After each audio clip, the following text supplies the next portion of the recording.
کہ بعض لوگ کہتے ہیں اب سے ایک مسئلہ تو حل ہو گیا کہ تم کہتے ہو حضور نور ہے، اللہ نے کہا اسرا بعبدی، ہم نے بندے کو سیر کرائی۔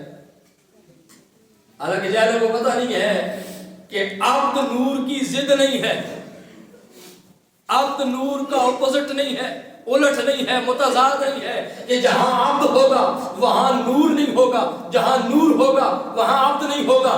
عبد کا جو الٹ انہوں نے نور سمجھا ہے یہ غلط سمجھا ہے، کیونکہ نور کا جو متضاد ہے، نور کا جو الٹ ہے، نہ وہ بشر ہے نہ وہ عبد ہے، بلکہ نور کا الٹ جو ہے، متضاد جو ہے وہ ظلمت ہے، اندھیرا ہے۔ جہاں نور ہوگا وہاں اندھیرا نہیں ہوگا، اور جہاں اندھیرا ہوگا وہاں نور نہیں ہوگا۔ اور متضاد چیز کا تقاضا یہ ہوتا ہے کہ اگر دن ہے تو اس کا الٹ رات ہے، پھر رات نہیں ہوگی، اور اگر رات ہے تو پھر دن نہیں ہوگا، کیونکہ دن اس کا الٹ ہے، یا دن ہوگا یا رات ہوگی۔ اسی طرح یا نور ہوگا یا ظلمت ہوگی، اگر ظلمت ہے تو پھر نور نہیں ہے، اور اگر نور ہے تو پھر ظلمت نہیں ہے۔ مجھے سمجھ نہیں آتی لوگ یہ کیا کہتے ہیں کہ اگر حضور بشر ہے تو پھر نور نہیں ہے، اگر نور ہے تو پھر بشر نہیں ہے، اگر حضور عبد ہے تو پھر نور نہیں ہے، اگر نور ہے تو پھر عبد نہیں ہے۔ تمہیں کس نے کہہ دیا کہ جو عبد ہو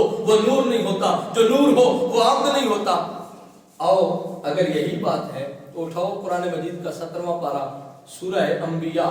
اللہ تعالیٰ کے فرشتوں کو جب مشرکین مکہ نے کہا کہ یہ فرشتے اللہ کی بیٹیاں ہیں، کیا کہا؟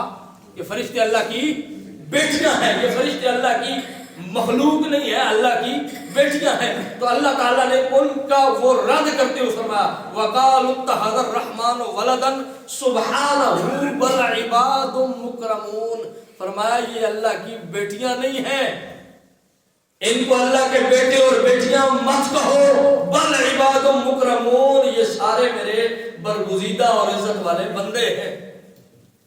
اللہ نے جبریل کو عبد کہا، اللہ نے میکائیل کو عبد کہا، اسرافیل، اسرائیل اور دیگر ملائکہ کو عبد کہا، تو کیا ان کو عبد کہنے کی وجہ سے ان کی نورانیت پہ کوئی فرق آیا؟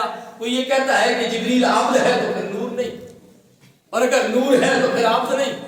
اگر وہ نور ہو کے بھی عبد ہے اور عبد ہو کے بھی نور ہے تو پھر حضور بھی عبد ہیں، اور عبد ہونے کے ساتھ ساتھ حضور